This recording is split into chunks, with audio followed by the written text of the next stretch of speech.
العاكفين أن طهر بيتي للطائفين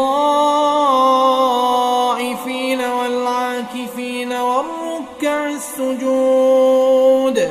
وإذ قال إبراهيم رب اجعل هذا بلدا آمنا وارزق أهله من الثمرات من آمن منهم بالله واليوم الآخر.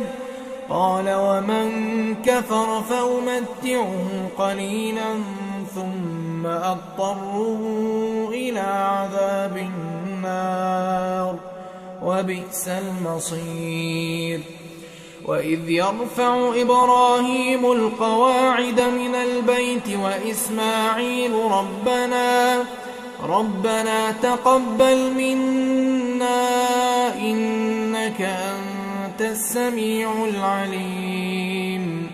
ربنا واجعلنا مسلمين لك ومن ذريتنا أمة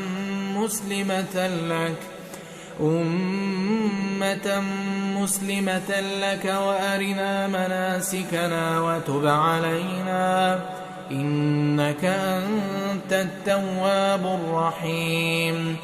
ربنا وابعث فيهم رسولا منهم يتلو عليهم آياتك ويعلمهم